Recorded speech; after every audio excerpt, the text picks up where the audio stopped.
Hello everyone, आप सभी का मेरे इस डीटेक स्कूल चैनल में स्वागत है। ये वीडियो मेरे डेटाबेस मैनेजमेंट प्लेलिस्ट की चौथी वीडियो है जिसमें हम डेटाबेस कॉन्सेप्ट चैप्टर के बारे में पढ़ेंगे।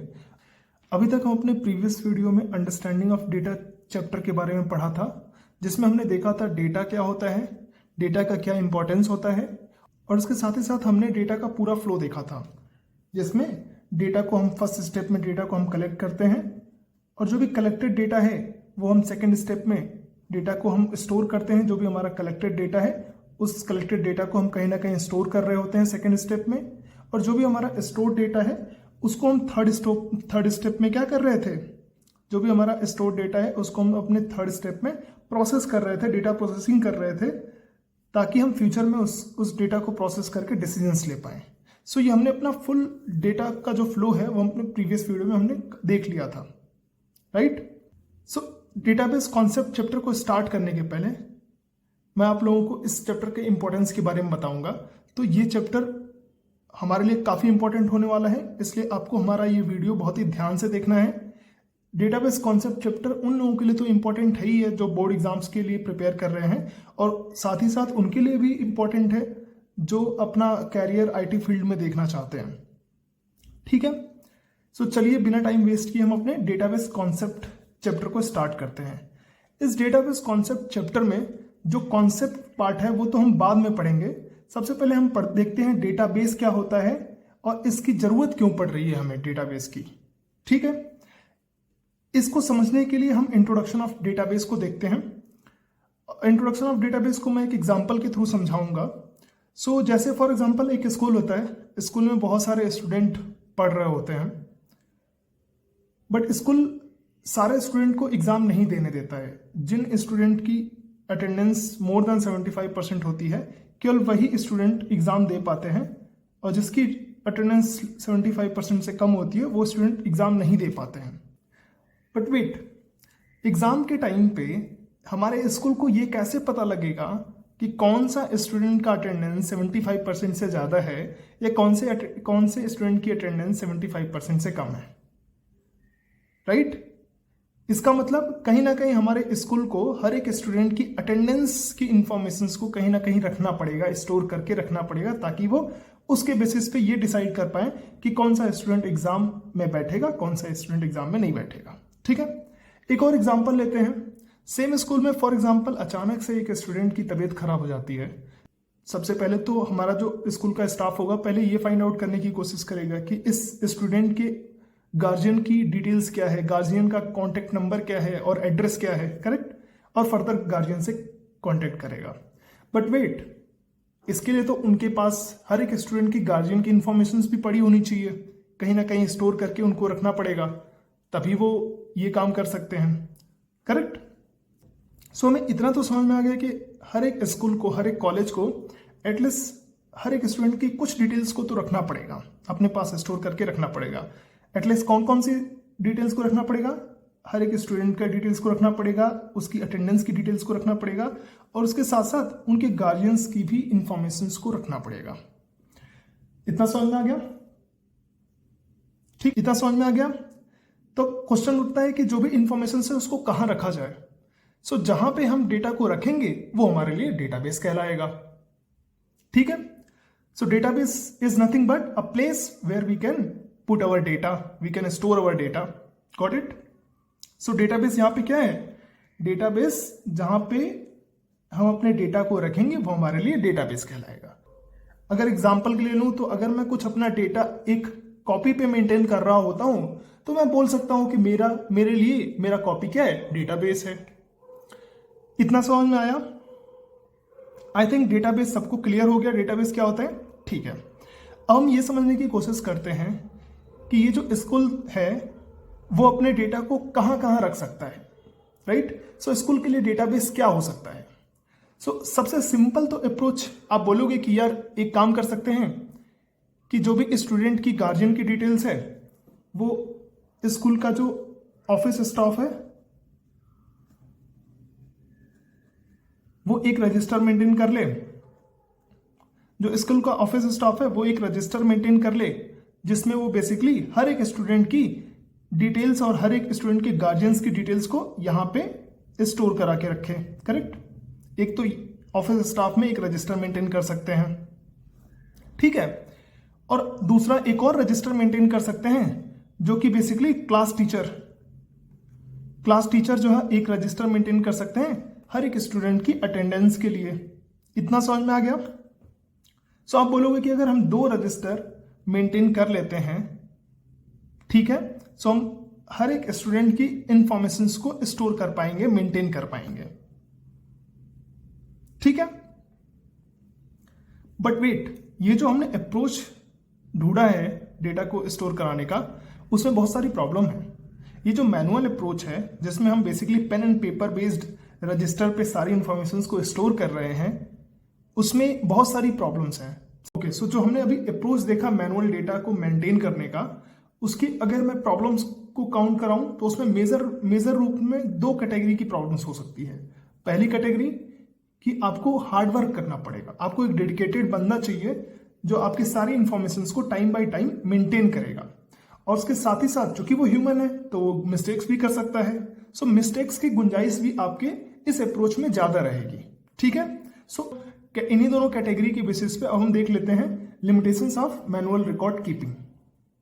सो सबसे पहला जो लिमिटेशंस है, फॉर एग्जांपल एक आपका क्लास है जिसमें आपके 50 स्टूडेंट पढ़ रहे हैं, 10th का क्लास है वो जिसमें आपके 50 स्टूडेंट पढ़ रहे हैं। नेक्स्ट ईयर में सारे के सारे 50 स्टूडेंट प्रमोट हो गए नेक्स्ट क्लास 11th क्लास के लिए। अब आपके क्लास टीचर को क्या करना पड़ेगा? एक और नया रजिस्टर फिर से मेंटेन करना पड़ेगा अटेंडेंस के लिए, जिसमें वो हर एक 50 स्टूडेंट के रोल नंबर को, नाम को फिर से वो मेंटेन करेगा, लिखेगा। सो काइंड ऑफ यहाँ पे उसको हार्ड वर्क करना पड़ रहा है।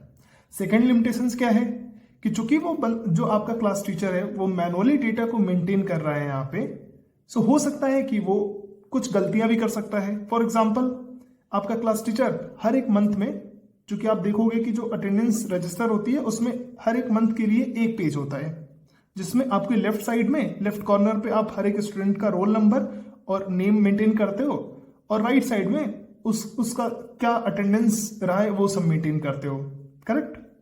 सो अगर आप देखोगे कि हर एक मंथ में आपके क्लास टीचर को हर एक नए पेज पे क्या करना पड़ेगा, हर एक स्टूडेंट का रोल नंबर और नेम को मेंटेन करना पड़ेगा, मैनुअली लिखना पड़ेगा। तो हो सकता है कि वो मैनुअली लिखने के टाइम पे कुछ स्टूडेंट की इंफॉर्मेशन को स्किप कर सकता है बाय मिस्टेक, या हो सकता है कि कुछ नाम वगैरह वो गलत लिख सकता है। थर्ड लिमिटेशन क्या है कि फॉर एग्जाम्पल अगर आपका अटेंडेंस रजिस्टर ही गायब हो गया या डैमेज हो गया, तो उस केस में आपको क्या होगा, जितना भी आपका अटेंडेंस की इंफॉर्मेशन थी वो सारी की सारी हम खो देंगे। So loss of data in case attendance register is lost और डैमेज्ड, ठीक है। फोर्थ लिमिटेशंस क्या है कि मे बी फॉर एग्जांपल आपके क्लास टीचर ने पूरे 12 मंथ का सारा अटेंडेंस जो है मेंटेन कर रखा है, और एग्जाम टाइम पे उनको बेसिकली कैलकुलेट करके ये बताना है कि इस स्टूडेंट का इतने % अटेंडेंस रहा through out the year. But may be calculation के टाइम पे आपके क्लास टीचर ने कुछ मिस्टेक कर दिया, और एक लड़का जिसकी अटेंडेंस 75 पॉइंट समथिंग % थी और उसकी अटेंडेंस उन्होंने गलती से 72 पॉइंट समथिंग % दे दिया, तो बाय मिस्टेक वो बंदा आपका एग्जाम नहीं दे पाएगा। सो आप समझ पा रहे हो कि इस अप्रोच में मिस्टेक की गुंजाइश काफी बनती है, काफी मिस्टेक होने के चांसेस हो सकते हैं, ठीक है। सो जितने भी मैं यहाँ पे पॉइंट्स एक्सप्लेन कर रहा हूं उसको आपको लिखने की जरूरत नहीं है, उसकी नोट्स बनाने की जरूरत नहीं है, क्योंकि सारा नोट्स ऑलरेडी मेरे पास है, और जैसे ही हमारा प्लेलिस्ट कंप्लीट होगा सारे के सारे नोट्स मैं आप लोगों को दे दूंगा। डीटेक स्कूल नाम से एक मेरा टेलीग्राम चैनल है जिसका मैंने लिंक अपने वीडियो के डिस्क्रिप्शन में दे रखा है, आप उस चैनल को ज्वाइन कर सकते हैं और वहां पे आपको सारे के सारे नोट्स मिल जाएंगे, ठीक है। सो अब हमें ये तो समझ में आ गया limitations of manual record keeping क्या है, मतलब ये जो हम मैनुअल रिकॉर्ड कीपिंग का जो हमने अप्रोच डिस्कस किया उसमें प्रॉब्लम्स तो है, ठीक है। अब इस प्रॉब्लम को कैसे दूर कर सकते हैं? आप बोलोगे कि यार ये सारी प्रॉब्लम्स इसलिए आ रही हैं क्योंकि हम मैनुअली डेटा को pen and paper based register पे मेंटेन कर रहे हैं, इसकी वजह से ये सारी की सारी दिक्कतें आ रही है। आप बोलोगे एक काम कर सकते हैं, रजिस्टर की बजाय हम कोई फाइल्स अपने कंप्यूटर में या अपने फोन में कोई फाइल्स बना सकते हैं जिसमें हम सारे स्टूडेंट की इंफॉर्मेशन को रख सकते हैं। सो ये एटलीस्ट आपका इस मैनुअल अप्रोच से बेटर अप्रोच है, बेटर तरीका है स्टूडेंट की इंफॉर्मेशन को मेंटेन करने का। सो अब देख लेते हैं। तो चलिए हम ये डिस्कस कर लेते हैं कि हमारे पास क्या क्या बेनिफिट्स होने वाले हैं अगर हम अपने डेटा को किसी कंप्यूटर या किसी लैपटॉप या फोन के किसी फाइल्स में अगर हम स्टोर करके रखते हैं, तो हमको क्या क्या बेनिफिट्स उससे मिलने वाले हैं, हम पहले वो देख लेते हैं। सो सबसे पहला बेनिफिट तो ये है कि जब हमारा स्टूडेंट एक क्लास से दूसरे क्लास में प्रमोट हो रहे होते हैं, सो हमें फिर से सारी स्टूडेंट की इंफॉर्मेशन को एक नए अटेंडेंस फाइल में फिर से मैनुअली लिखने की जरूरत नहीं है। आप डायरेक्टली कॉपी एंड पेस्ट कर सकते हो। ठीक है, बात समझ आई? तो simply copy student details to the new attendance file when students are promoted to the next class. बात समझ आई? ठीक है। सेकंड बेनिफिट क्या हमें मिलने वाला है, अगर किसी भी स्टूडेंट या गार्जियन की इंफॉर्मेशन को आपको सर्च करना है, फाइंड करना है किसी फाइल से, सो आप इजिली इस अप्रोच से फाइंड कर सकते हो, गेट कर सकते हो। ठीक है, आप इजिली इस अप्रोच से, फाइल वाले अप्रोच से आप इजिली किसी भी स्टूडेंट या गार्जियन की इंफॉर्मेशन को निकाल सकते हो, जो कि मैनुअल वाले अप्रोच में थोड़ी प्रॉब्लम थी। प्रॉब्लम क्या थी कि आपको बेसिकली रजिस्टर में 1 बाय 1 करके नाम सर्च करना पड़ेगा, आपको खुद करना पड़ेगा। बट यहां पे अगर आप सेम इंफॉर्मेशन को फाइल में स्टोर करते हो, तो एटलीस्ट आप किसी भी स्टूडेंट या गार्जियन की इंफॉर्मेशन को इजिली एक्सेस कर पाओगे, इजिली निकाल पाओगे। ठीक है, चलिए कैसे निकाल पाओगे, क्योंकि हर एक फाइल में सर्च का ऑप्शन होता है। ठीक है, अब चलते हैं थर्ड बेनिफिट के बारे में। अगर आपके स्कूल में कोई भी न्यू स्टूडेंट ज्वाइन करता है, सो आपको बेसिकली एक और स्टूडेंट की इंफॉर्मेशन को ऐड करनी पड़ेगी। सो अगर आप इस अप्रोच से जाते हो, तो आपको इंफॉर्मेशन को ऐड करने में ज्यादा प्रॉब्लम नहीं होगी। जो भी आपका एग्जिस्टिंग डेटा है उसमें नए इंफॉर्मेशन को ऐड करने में ज्यादा प्रॉब्लम नहीं होगी। एग्जाम्पल के लिए, अगर आपके पास 50 स्टूडेंट थे क्लास 10th में, ठीक है, तो आप जो डेटा मैनुअली जो आप डेटा मेंटेन कर रहे थे, उसमें आपने सॉर्टेड ऑर्डर में लिखा था कि जिसका नाम पहले ए से आएगा उसको सबसे ऊपर लिखा था, फिर बी से जिसका नाम आएगा उसको बीच में लिखा था, ऐसे ऐसे करके आपने मेंटेन किया था रजिस्टर में अपने। बट अगर कोई नया बच्चा आता है नेक्स्ट क्लास में जिसका नाम अगर ए से स्टार्ट होता है, राइट, या फॉर एग्जाम्पल बी से स्टार्ट होता है, सो अगर आप रजिस्टर वाले अप्रोच में देखोगे तो उसमें प्रॉब्लम थी, आप फिर से नहीं लिख सकते थे उसमें। एग्जिस्टिंग डेटा के साथ में आप नए वाले स्टूडेंट की इंफॉर्मेशन को नहीं लगा सकते थे, उसमें प्रॉब्लम थी। या तो आप स्टार्टिंग में लगाते या तो एंड में लगाते, तो उस वाले अप्रोच में ये प्रॉब्लम थी।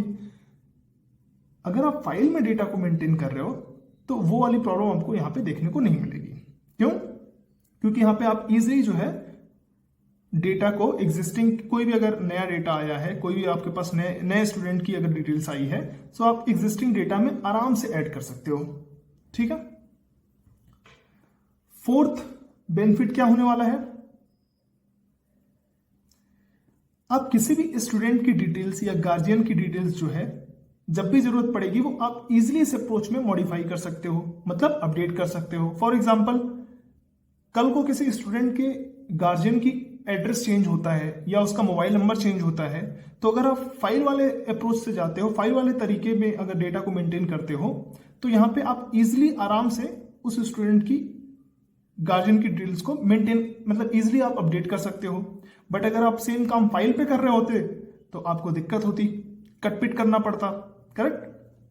ठीक है, उसके साथ जो पांचवा जो बेनिफिट है वो क्या है, आप कभी भी जब भी आपके स्कूल से कोई भी स्टूडेंट आपके स्कूल को छोड़ता है, तो आप उसकी सारी इंफॉर्मेशन को या तो रिमूव कर सकते हो या डिलीट कर सकते हो।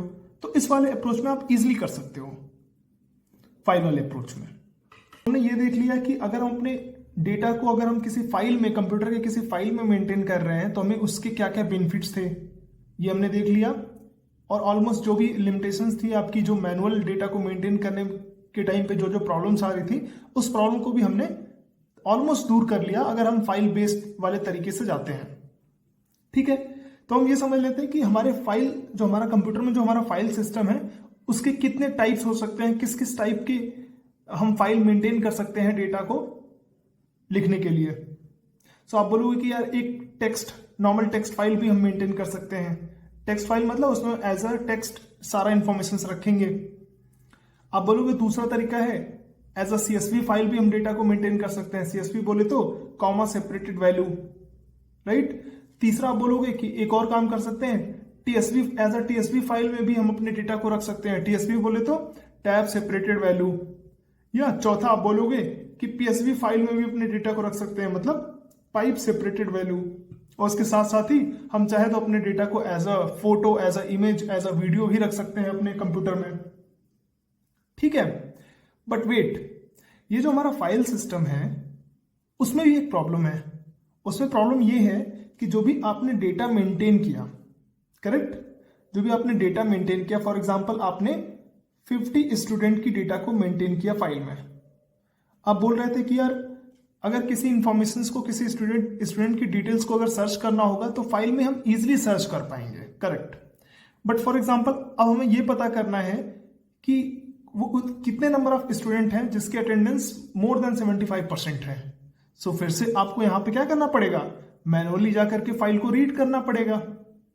इसका मतलब ये जो फाइल सिस्टम अप्रोच है, फाइल वाला जो अप्रोच है, उसमें भी हमें थोड़ा बहुत मैनुअल काम करना पड़ रहा है, ठीक है।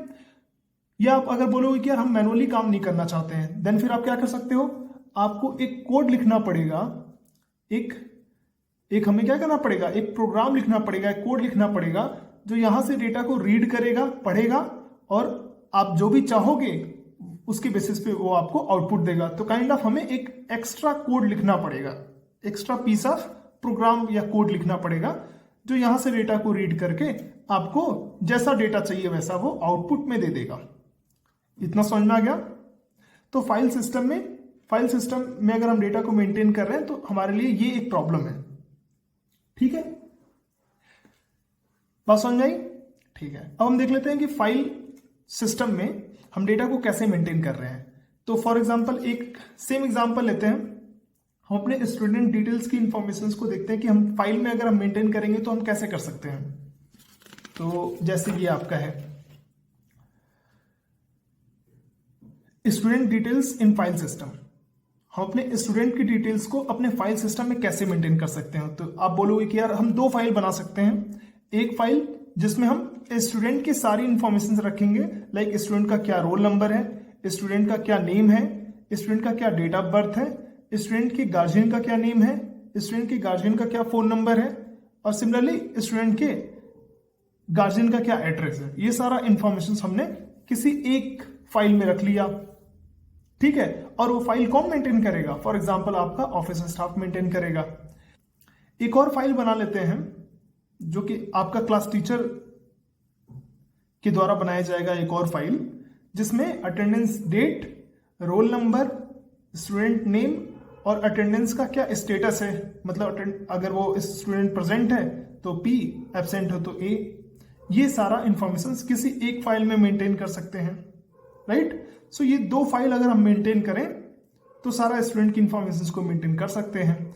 बट वेट, ये जो फाइल सिस्टम है उसके बहुत सारे बेनिफिट्स तो हैं जो कि हमने अभी देखा, बट इस फाइल सिस्टम में भी कुछ दिक्कतें हैं, कुछ प्रॉब्लम्स हैं। तो हम फर्दर देख लेते हैं कि फाइल सिस्टम में जब हम डेटा को मेंटेन कर रहे हैं तो उसके क्या क्या लिमिटेशंस है वो हम देख लेते हैं। चलिए आइए। सो लिमिटेशंस ऑफ फाइल सिस्टम। सो सबसे पहला जो प्रॉब्लम है, difficulty in excess. Difficulty in excess क्यों, डिफिकल्टी क्या है, आप बोलोगे यार ये तो हमारे लिए प्रॉफिट था, बेनिफिट था। बट ये आपके लिए बेनिफिट तब था जब आप फाइल में जाकर के किसी एक स्टूडेंट की इंफॉर्मेशन को सर्च कर रहे थे बाय नेम या बाय कोई भी डिटेल्स, राइट। बट अगर आपको कुछ ऐसा इंफॉर्मेशन चाहिए कि फॉर एग्जांपल अगर 50 मतलब कौन कौन से, अगर आपको कुछ ऐसा इंफॉर्मेशन चाहिए कि कौन कौन से ऐसे स्टूडेंट हैं जिसका अटेंडेंस 75% से कम है, सो वो तो आपको डायरेक्टली नहीं मिल सकता ना फाइल से भी, आपको जाकर के मैनुअली तो एक एक बंदे का अटेंडेंस चेक करना पड़ेगा, correct. So kind of difficulty in excess, मतलब अगर आपको अपने हिसाब से कुछ आउटपुट चाहिए तो उसमें उस केसेस में फाइल सिस्टम में अगर अपने डेटा को आप मेंटेन करोगे तो आपको डिफिकल्टी होगी। डिफिकल्टी क्या होगी, बेसिकली आपको ये कोड लिखना पड़ेगा अपने हिसाब से। आउटपुट अगर आपको चाहिए तो आपको एक कोड लिखना पड़ेगा, प्रोग्राम लिखना पड़ेगा जो आपके फाइल से डेटा को रीड करेगा, फाइल से इंफॉर्मेशन को रीड करेगा और आप जैसा चाहते हो आउटपुट वैसा वो दिखाएगा। बट ये कोड लिखना ये भी तो बहुत बड़ा सरदर्द का काम है। So kind of file system में ये आपका एक लिमिटेशंस हो गया, डिफिकल्टी इन एक्सेस। सेकेंड जो प्रॉब्लम है वो है डेटा रिडंडेंसी। रिडंडेंसी बोले तो डुप्लीकेट, डेटा आपका काफी डुप्लीकेट होगा अगर आप फाइल सिस्टम वाले अप्रोच से आते हो तो। फॉर एग्जाम्पल अगर आप यहां पे देखो इस वाले एग्जाम्पल में, सो जैसे ये आपका स्टूडेंट नेम है अजय, ये आपकी क्लास टीचर भी मेंटेन कर रहे हैं और सेम अजय इंफॉर्मेशन यहां पे भी मेंटेन हो रही है, करेक्ट? देख पा रहे हो आप, रोल नंबर 1 यहां पे भी है, यहां पे भी है। सो काइंड ऑफ आपको डुप्लीकेट इंफॉर्मेशन कई कई जगह रखनी पड़ रही है। तो इससे प्रॉब्लम क्या है? डुप्लीकेट इंफॉर्मेशन रखने से क्या प्रॉब्लम है? आपका फाइल की साइज बढ़ेगी, आपके कंप्यूटर में वो स्पेस ज्यादा लेगा, राइट? और उसके साथ ही साथ हो सकता है कि बाय मिस्टेक ये रोल नंबर 1 का नाम अजय था, ये आपके ऑफिस वाले स्टाफ ने मेंटेन किया और बाय मिस्टेक आपके जो क्लास टीचर है वो गलती से यहां पे अजय ना लिख करके कुछ और लिख दें, जो कि गलत है। इनकंसिस्टेंसी है यहाँ पे। इनकंसिस्टेंसी मतलब डेटा आपका कंसिस्टेंट नहीं है। जो डेटा आपका यहां पे है रोल नंबर 1 के लिए, वो आपका डेटा यहां पे नहीं है सेम रोल नंबर के लिए। मतलब डेटा आपका क्या है? इनकंसिस्टेंसी है आपके डेटा में। बात समझ आई? तो ये आपका क्या हो गया? Data redundancy. ये आपका एक दूसरा लिमिटेशन है। थर्ड लिमिटेशन क्या है? डेटा इनकंसिस्टेंसी, जो कि मैंने अभी बता दिया। डेटा इनकंसिस्टेंसी मतलब डेटा आपका सिंक में नहीं है। जो आपका एक फाइल में जो डेटा है, दूसरे फाइल में बाय मिस्टेक वो डेटा गलती से कुछ और लिख दिया हमने, राइट? सो यहां पे डेटा इनकंसिस्टेंसी के चांसेस बन रहे हैं। सो अब हम नेक्स्ट अपना फोर्थ लिमिटेशन देखते हैं, डेटा आइसोलेशन। क्या देखते हैं? Data isolation. सो जो डेटा आइसोलेशन है, चूंकि हम अपने फाइल सिस्टम में जो अपना स्टूडेंट की इंफॉर्मेशन है या उसकी गार्जियन की इंफॉर्मेशन है वो किसी दूसरे फाइल में स्टोर कर रहे हैं और सिमिलरली अटेंडेंस की इंफॉर्मेशन दूसरे फाइल में स्टोर कर रहे हैं और दोनों फाइल को अलग अलग बंदा भी मेंटेन कर रहा है। इसका मतलब जो भी हमारी फाइल्स हैं वो आइसोलेटेड है, राइट? दोनों फाइल्स एक दूसरे से मैप नहीं है। इसकी वजह से कुछ प्रॉब्लम्स आ सकती हैं, राइट? क्या प्रॉब्लम आ सकती है? जैसे फॉर एग्जांपल ये जो रोल नंबर 1 है, अजय नाम का लड़का है, वो आपका स्कूल छोड़ के चला गया, राइट? सो आपके जो ऑफिस स्टाफ वाले लोग थे वो तो अपने डेटाबेस में अपने फाइल से इस स्टूडेंट की इंफॉर्मेशन को तो उन्होंने डिलीट कर दिया।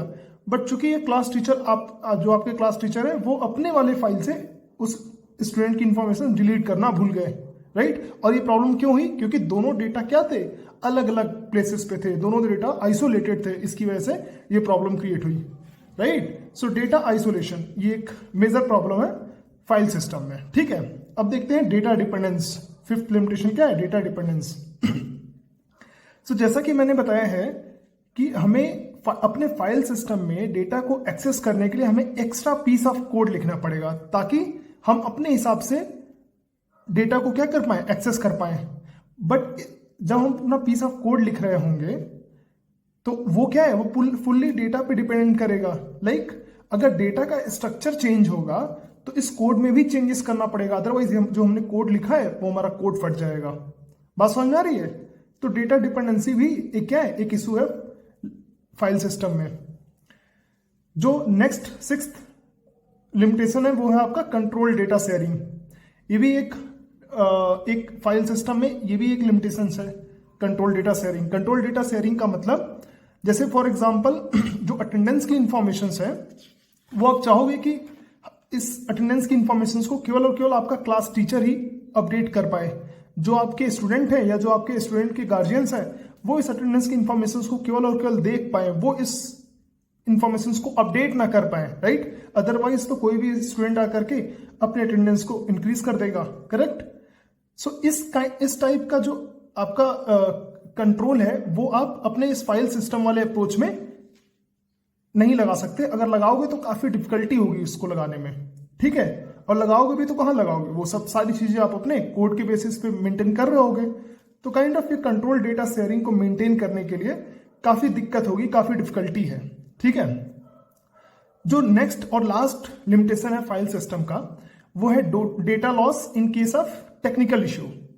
ये वाला डेटा लॉस जो है आप बोलोगे कि यार ये तो मैनुअल अप्रोच में भी था, यहाँ पे भी ये डेटा लॉस के चांसेस बन रहे हैं, बट ये डेटा लॉस होने के चांसेस अपने फाइल सिस्टम में बहुत ही रेयर है।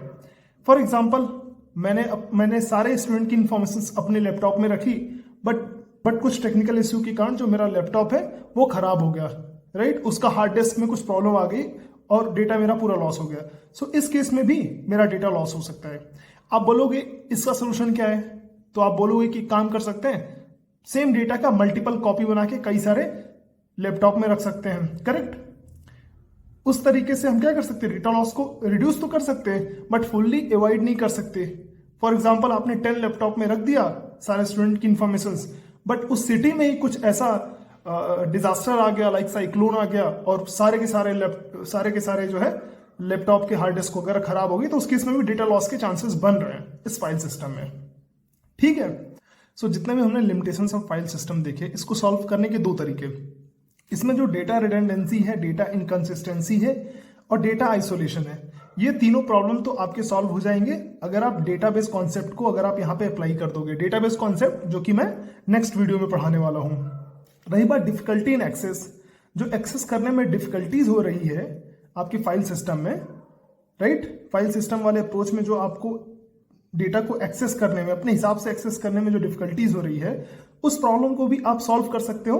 बट आपको क्या करना पड़ेगा, स्कूल को एक नया डेवलपर हायर करना पड़ेगा, उसको अच्छी खासी सैलरी देनी पड़ेगी ताकि वो आपके लिए कोड लिख पाए, ताकि आप अपने हिसाब से आउटपुट देख पाओ। बट ये वाला भी पॉइंट आप सॉल्व करा सकते हो, बट उसके लिए आपको थोड़ी मेहनत करनी पड़ेगी, एक्स्ट्रा पे करना पड़ेगा। सिमिलरली जो 5th पॉइंट है डेटा इंडिपेंडेंस, ये वाला भी प्रॉब्लम आप सॉल्व करा सकते हो इस सेम पीस ऑफ कोड जो आप डेवलपर हायर किए हुए हो,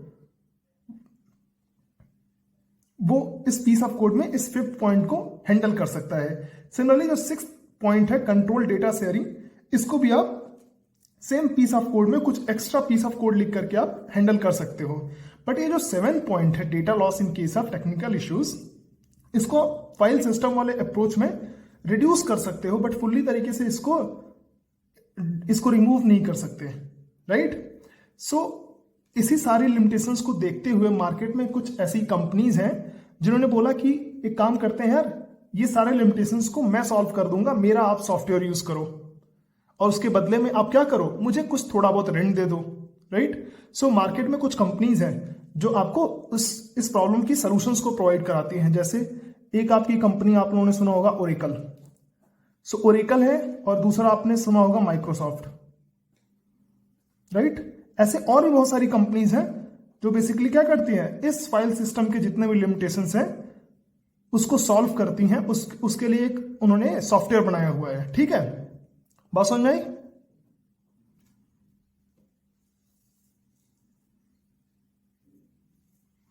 ठीक है,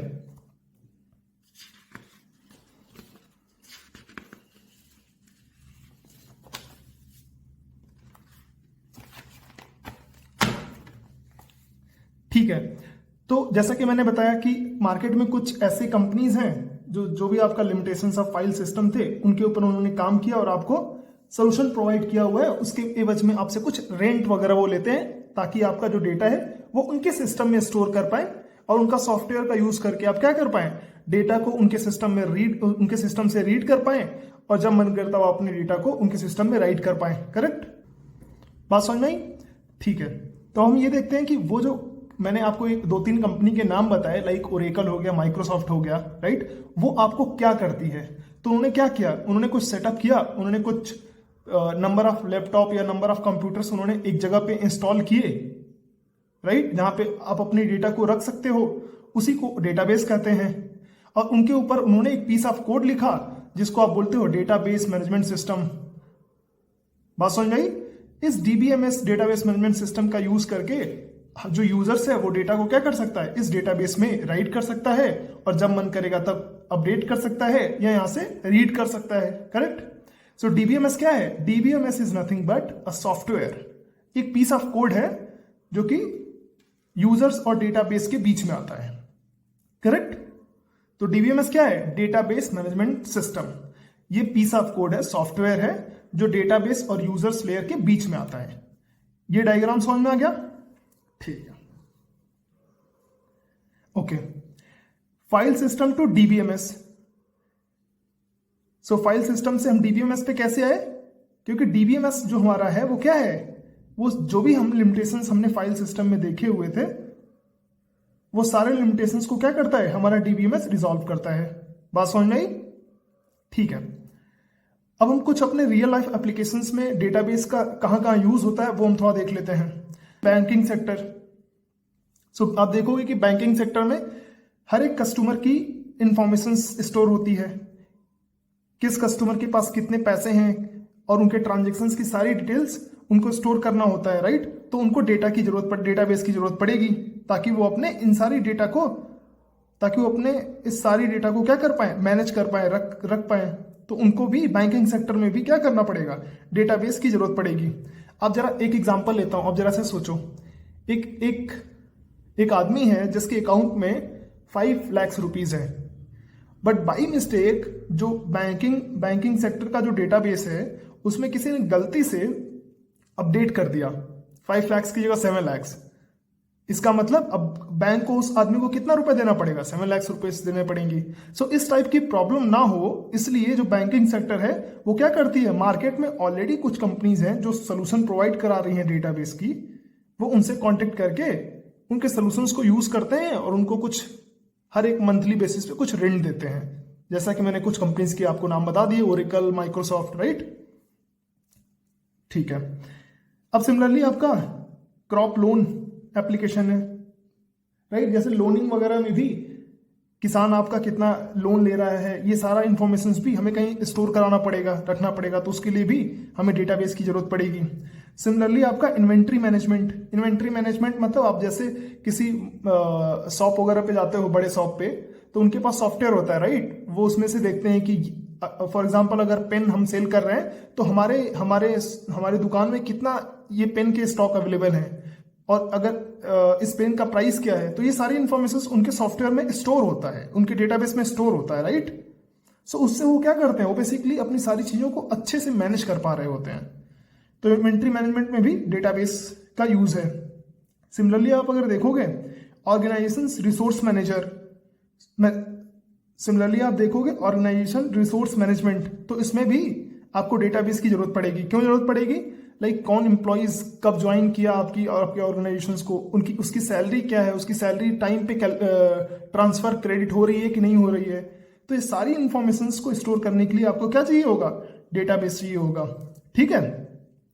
सो ऐसे ही आपका ऑनलाइन शॉपिंग एप्लीकेशन है, जैसे आपका अमेजॉन हो गया, फ्लिपकार्ट हो गया, राइट। सो ये सारे लोग जब बिजनेस स्टार्ट किए थे मार्केट में, तो इन लोगों के पास कोई फिजिकल स्टोर या कोई शॉप थोड़ी थे। इन लोगों ने क्या किया, मार्केट में जितने सेलर्स ऑलरेडी सामान को सेल कर रहे हैं उनकी इंफॉर्मेशन को उन्होंने अपने डेटाबेस में स्टोर कराया, और स्टोर कराने के बाद कस्टमर को वो सारा इंफॉर्मेशन शो कराते थे कि फॉर एग्जांपल पेन जो है आपके एरिया में इतने रुपए का मिल रहा है, आपको खरीदना है तो आप ऑर्डर कर सकते हो मेरे सिस्टम के थ्रू, राइट। और ये बीच में ये इंफॉर्मेशन प्रोवाइड करा करके क्या करते थे, कुछ कमीशंस कमाते थे।